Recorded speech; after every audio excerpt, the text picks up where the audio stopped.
Welcome to another Unfiltered Conversations podcast with your girl Y Square and, of course, Kelly Mack. How you doing?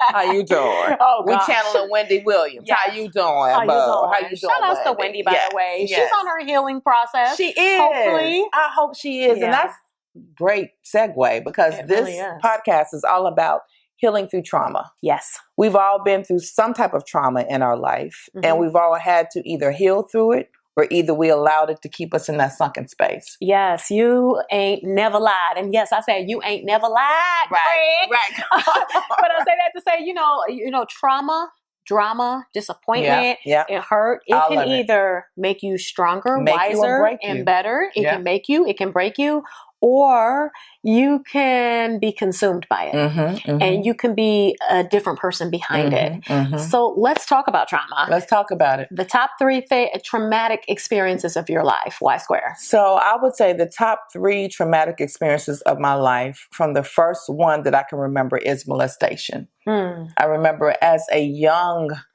girl, 3 years old, oh my God, being molested. Yeah. And I knew that what was happening was not supposed to be happening. Right. At three, you knew this. Even at 3, like I knew just that something was off. My parents weren't around, just by the energy of what I was feeling. And I remember laying there, like I vividly can see it, where I was, the house, who did it to me, and everything. And it totally changed me. It changed the way I felt about men. It changed the way I felt about myself. It changed the way I felt about my body. I started seeing myself as a young girl, and that was at 3.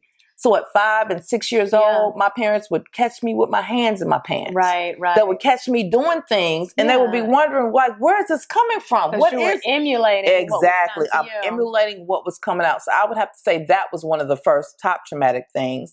The second one I would have to say is the births of my children. Both of my babies were born prematurely. And that was traumatic to me because my husband was a public figure. He was on radio. So everyone knew every time I was pregnant, everyone knew when I was pregnant. Right. And so when I'm having the baby, because we're not, at that time, I didn't want to know the sex or anything like that. So I just would get the results to know that the baby was healthy. Right. But then as I got further along in my pregnancy, I realized that my babies were not growing. My placenta was coming apart. And so the baby was getting nutrients and nourishment to the head, but not to the body. So I was basically big head babies. They had big heads and little bodies. And it would go off somewhere between the 5th and 6th month of my pregnancy. And even though my first child I carried, to 34 weeks, my second child, London, 7 months. Wow. That was big for me. It was like 28 weeks. 28 weeks. Wow. And that's guesstimated because his lungs were like, they had to put a shot in me right before delivering to see if they could make his lungs. Like a steroid shot. Yeah, so that way he could be delivered. So all of those things. Also to another thing, I embarked upon a business venture with someone who I thought was a great friend, a best friend. And we opened up a salon, a boutique. We had a grand opening, a ribbon cutting, and all of that. It was actually called 8.10. Some of you may remember it. Some of you may not. Well, I walked in the shop one day. And when I walked in the shop, it was something that I felt when I went to the door. And I felt like something ain't right. I opened up the door and everything was gone. Oh, my gosh. This business partner had taken everything and has shut the shop down. But basically the shop, it was empty. Right. And not knowing until I got into the midst of it that the lease was up. She had moved all the stuff out. You know what I mean? So, and I had a client that was at the door with me when I opened up the door. So those things were traumatic for me. Yeah. But those things gave me the thick skin. Yes. And if I did not have the mindset, and if I did not revert back to what my father told me when I was a little girl, that whatever Yolanda wants, Yolanda gets. And that's not talking about material things. That means for my life. Right. That means for me to control the narrative of where I see myself going and for the legacy that I want to leave for my family and for my life. So just speaking quickly, those would be the top 3 things that I feel were traumatic to me. Okay. What about you? What happened traumatic in your life that you've had to navigate through? I mean, there's been so many incidents from backstabbing to fake friends, but I think the top 3 traumatic would be, first and foremost, my parents' divorce. It was very traumatic because, you know, we were brought up in a military family, and it's like, no matter what, you stay. You figure it out. You work it out. Yeah. And I'll never forget, like, the final incident that, you know, I knew my parents were done. My dad was out late one night. He came home, and there was back and forth between him and my mom. She had made ribs that night for dinner. So you remember the food? I remember everything. And I remember, you know, her heating up the ribs for him when he came home. And, you know, he was talking trash. She was talking trash. She poured the hot ribs in his plate straight from the microwave. And, you know, back in the day, the microwaves were a little bit different than they are now, you know. So it's like one extreme to the next. His reaction was, you know, he jumped up, he smacked the shit out of her. Yeah, I said shit. And then she went to call 911. Because she was angry. And, you know, as he went to grab the phone from her, she took the phone and she hit him upside the head with the phone. I was the only child in the house at the time for whatever reason. My sister, she was out and about. My brother was out and about, but I was there. I seen all of this. I heard all the commotion. When the police came, luckily we had a family member, a friend of the family that came through that worked in another police precinct. And she kind of, you know, let the police know, hey, this is family. Like, let him go. He's going to lose his job because he was military. And so they let him, you know, kind of go. And he never came home after that again. Wow. That was the last time you physically saw your father? That was the last time that he was in the household, physically in the household. Wow. And I think at that moment he was like, I'm going to lose my ability to provide for myself and my family if I continue to stay in this marriage and relationship. So months after, he took a transfer to Cincinnati. We were living in Cleveland at the time, and then he ended up finishing his career in Cincinnati successfully. He is, you know, retired from the United States Navy. So that was traumatic for me. Another traumatic situation, I would say, was definitely living through domestic violence and physical abuse from my son's father, who was a serial cheater. Very unloyal. I've been beat too. Yeah. I forgot I've been beat. Very unloyal. Not by Tone X though. Let me get that PSA. Yes, please. Not by the current very husband, clear. But back in the day, I was beat. Right. But yeah, it was a situation. You know, I was young. When I met my son's father, I think I was like 14, 15 years old. I was pregnant, you know, not too far after. And so he would get caught up a lot of times, you know, creeping and cheating and stuff like that. And when I call him on his BS or, you know, then he wanted get fly at the mouth, then he want to go and fight about it. Right. So that was traumatic for me because we had a child together. Like, how could you lay hands on the woman who gave you your first son? And a child, period. Like, I never could understand that. So that was very traumatic, and it caused me not to trust men, you know, in the long run. And it caused me to be very angry too, you know, and like everybody to me was like, you know what? No, I'm good. You know, like if my own child's father could do this to me, like I know you could do worse, you know, so that was traumatic for me. And then I would say probably the third thing obviously was losing my mother. I lost my mother in my mid-20s. She was 47. She had breast cancer. It happened very fast. Like she found out she had breast cancer September and she was gone in February. Wow. So you can count the months there. It wasn't even 6 months. And it was like I had just left the nest, the hometown, Cleveland, took a job in Charleston, South Carolina. And this was all going on and transpiring. I'm like telling her when she found out she had cancer, like, hey, come down here. We'll make sure you get to your appointments. You can go to your radiation, your chemo, all of that stuff. And she's like, no, I want you to live your life. Like, I'm going to take care of this. I'm going to be all right. And then she was gone. So I never dealt with it. You know, it's like I had this kid who looked at my mother as his second mama. She's no longer here. And I'm telling him, hey, life is for the living. We got to get up. We got to go. We got to keep living. This is what she would want. And that's also a big regret as a parent, is just not getting him the grief counseling, or myself the grief counseling that we both deserve. So it's so important. Those are my top three. And speaking of grief counseling, sometimes we deal it with, you know, we look at that towards death. But I feel like even there's other situations that we as women, men, humans go through that we grieve, that we may not get the counseling, you know, for or from. And I look to that from the molestation I went through, from the experience, I think I said on the other podcast, of when I was walking down the street and then someone yelled out the window, "Oh, you sure are pretty ugly." Right. That gave me a different self-image of myself, which was traumatic for me at that moment and experiencing it. But I think it's so important for us to have these kind of conversations that resonate from that. And so now that we've talked about those things that cause us trauma or those things that made us feel differently, how did we navigate through that? Like, how did you get through that? How do we shift the mindset? How do we not let what someone else said or someone else did stay and keep us in that stuck place? What was that like for you? Well, I think the first thing is processing it mentally, spiritually, emotionally, physically, and then healing from it. Yeah. And, we always say, "Oh, I'm a heal from the past. I'm a change the people. If I can't change the people around me, I'm a change the people around me," and all that.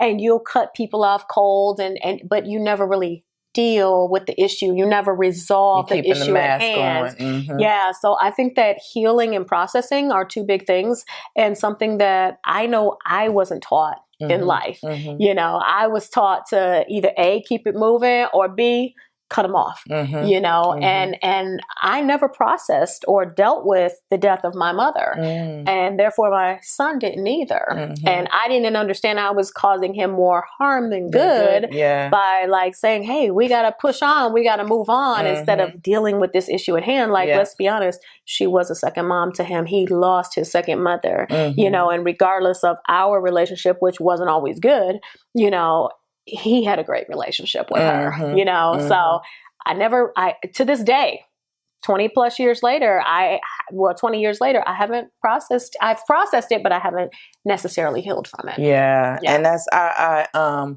receive and appreciate you saying that, because I myself have gone through some deep dives or doing what we call the shadow work. Yeah.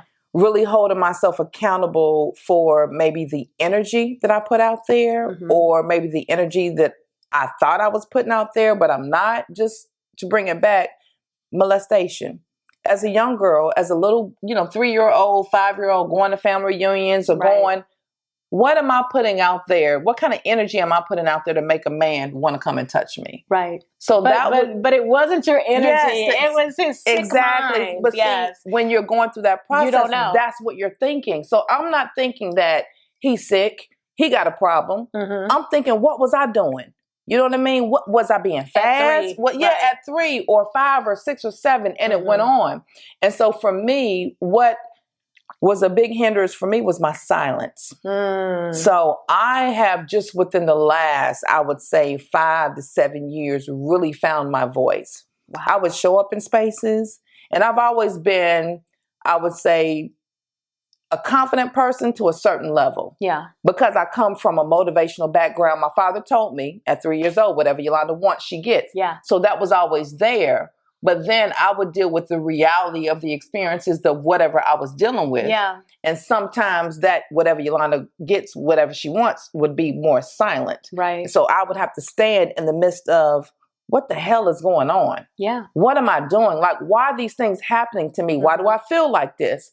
Why does he think it's okay? And why can't I speak on it? Right. Why am I scared to tell my parents or to tell somebody that he touched me? Right. And these would be people that would cool with my family, people that were relatives or whatever the case may be. So I think for me, finding my voice and finding it in a way to where it does not come off offensive, because I know I could be very direct. Yes. I have a strong presence. Me too. And when you walk into that lane and you understand your worth and who you are, there's a certain tolerance level that I'm not going to deal with anymore. Right. So to me, it was finding that balance. So I'm not too hard, but yet I'm soft enough and understanding to let these experiences grow me. Yeah. And not these experiences are not me, but from that, they can grow me and use that to help someone else heal from what I went through. And it was really just me telling myself over and over again, whatever Yolanda wants, Yolanda gets, and it not feeling right. Yeah. Like, I think sometimes we got to pay attention to what feels right and what does not feel right. Right. And I have put myself in too many situations where it ain't feel right. Oh. Even if no one was touching me. Right. The energy just ain't right. Right. I know you don't mean good for me.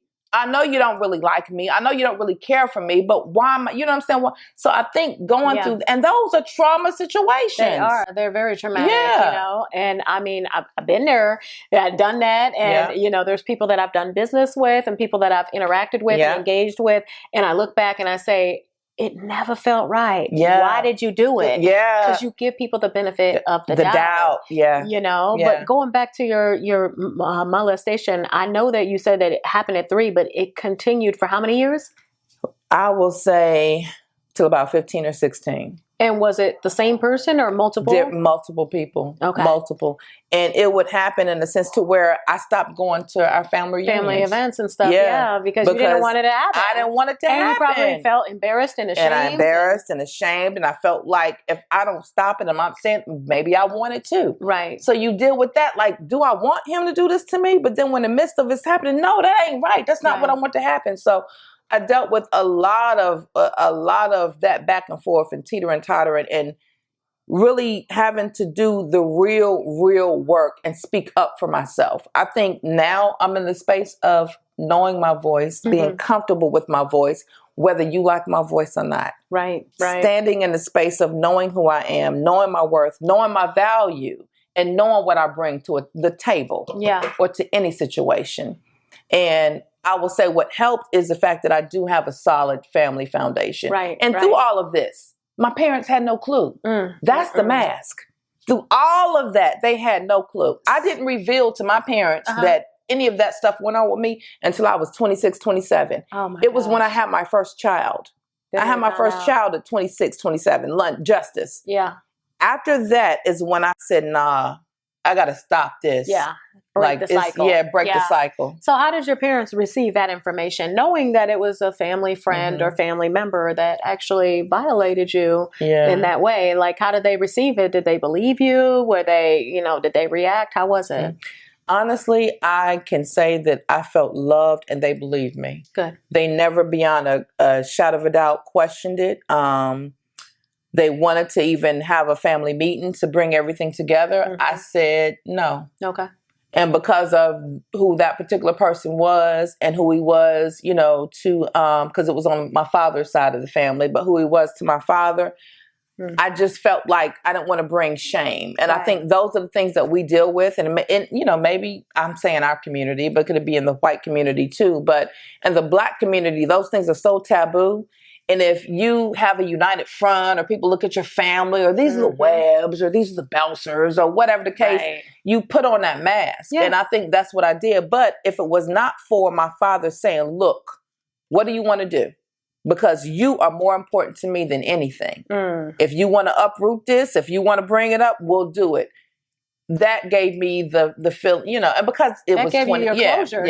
It was, and it had been, like I said, it started at 3. I was 26 when I brought it up to my parents. So years had gone on, and I don't want to be the bearer of bad news to uproot the family and all this kind of drama. So I just started doing more healing, more self-work. More building my inner confidence inside of who I was and what I wanted to bring to the world. Yeah.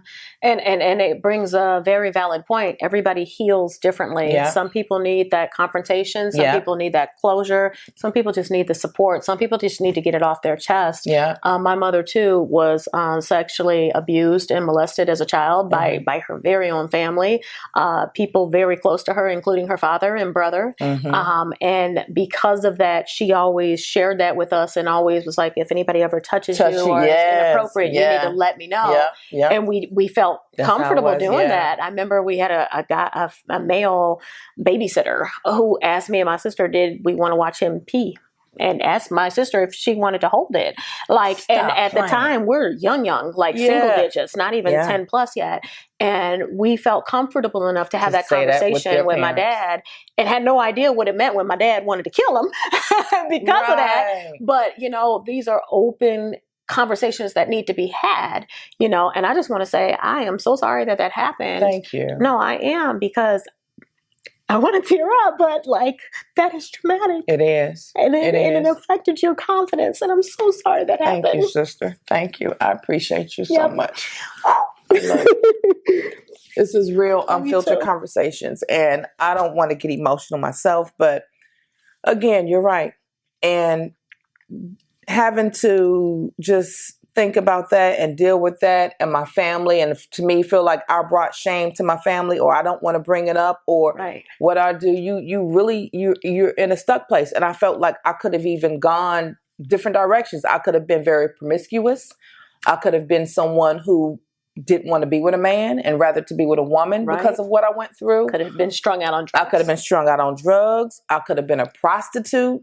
Like all of those things, you know what I'm saying? Like went through, and men, I don't know if you all realize that when you do that to a young girl and to a woman, what that does to our men and women. Men and women, right? Because men, it happens to you too. But when that happens, what you do to the inside of us, like what you do to the fiber and to the core. And if it was not for my parents, my father still instilling me whatever Yolanda wants, Yolanda gets, letting me know that I was beautiful, letting me know that I was loved, letting me know that I was supported. And even though I didn't bring it up then, I still felt within that way, which is crazy, supported because my parents were good to me. Right. It's like a dark cloud over you. And that was what was so hurtful to my family, that my father and my mother felt like we failed you. Right. The only thing that we've always wanted was for our babies to be protected and our babies to be cared for. Right. And we allowed people that we felt we trusted and we thought were friends or we thought were confidants to come into our home.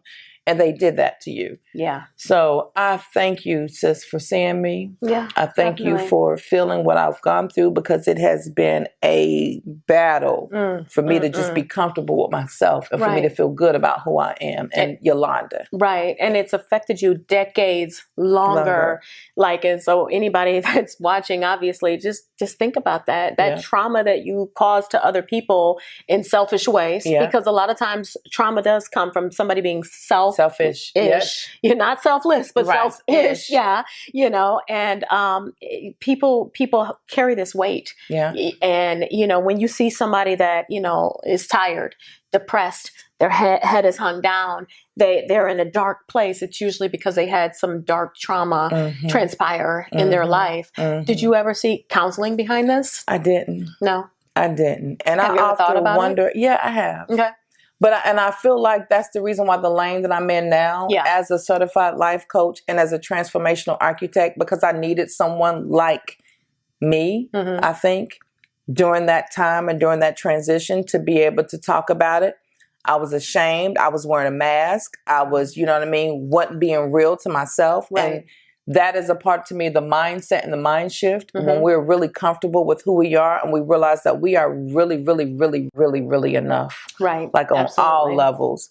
And when we realize that we can speak our truth, we can speak our truth on all levels, that those things start to transform, and you start seeing what your purpose is and what that is. So I think those situations, what I did was to channel that to make it into a better and a positive of where I am now in my life. Right. I feel like I've always been a girl power chick, sister from another. As long as I've known you. Yes. I've always, and I feel like, you know, I want to say this because I think like some people think that's fake. That's me. Yeah. If you know me, if you know Yogi, no, I'm going to take it all the way back. No, if you know Yogi, if you know Ebony, if you know Yolanda, if you know Y Square, I have been the same all the way through. Yeah. And I really try not to lose that inner spirit because that's what keeps me alive. Like, I don't want to wake up and be negative. Yeah. I don't want to wake up and be crazy. And I look at my sisters and you and I see me in you. Like if I can see Likewise. me, I call you, and I know you've heard me say this, beautiful. Sister or beautiful. From another mister. Exactly. And also beautiful, like I see myself through you. Yeah. So those are the things to me that I've really just tried to stay true to and hone in on and use as a support system for me to navigate through whatever pain and feeling and share. Yeah. Yep, share. Definitely. Yeah. And I respect you so much, and I admire you for even bringing that to the forefront. If there's somebody, you know, potentially watching this podcast that can relate, somebody that has been in a sexually abusive or even a physical abusive relationship, which is something I definitely can relate to. I mean, what is your best word of advice as far as healing through that process and not allowing that incident or that trauma to consume you and your personality and how you know, are with others? I would say find you someone that you can definitely confide in and speak on it. Don't allow that to stay in. That negative and that negative trauma, it will consume you and override your whole system. Everything from the spirit to the mind. Everything. The physical. Everything. Ooh, and I've learned, even at a young age, when I told you, my father says, whatever Yolanda wants, Yolanda gets. And what Yolanda got is what she wanted. Mm-hmm. When I go through those negative situations, I put in my mindset something positive. Do you realize that when you think one thought, not 2 or 3 or 4, but one negative thought, it takes 12 positive thoughts to override that one negative. Yeah.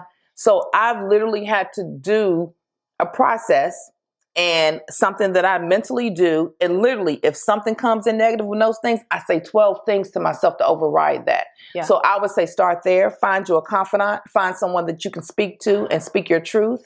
And then if you can't do that, you need to hit up Coach Y Square. Look in the link, all right, in my bio, my shameless plug, and I will be glad to walk you through that. I am a certified life coach and transformational architect. I believe I'm empowered by helping other people thrive. And I feel like this is the first time really in my life. And even though I came out the womb an entrepreneur and came out the womb doing hair, this is the first time in my life I'm really moving and living in my purpose and in my lane. Yeah. And I'm so excited about it. I'm excited for you too. And, you know, at the end of the day, I just want to say this, you know, it's never your fault. Never question what you did, whether it's physical, sexual, emotional, any type of abuse. You are not to blame, you know, and there are people out there that can help you, whether you seek therapy, whether you seek your healing through God, through prayer, through self-evaluation. Yeah. We just encourage you to heal, because it's a lot of pressure and a lot of weight to carry around, wondering, why did this happen to me? Yeah. And is it going to happen again? Yeah. And what did I do to cause this to happen? Right.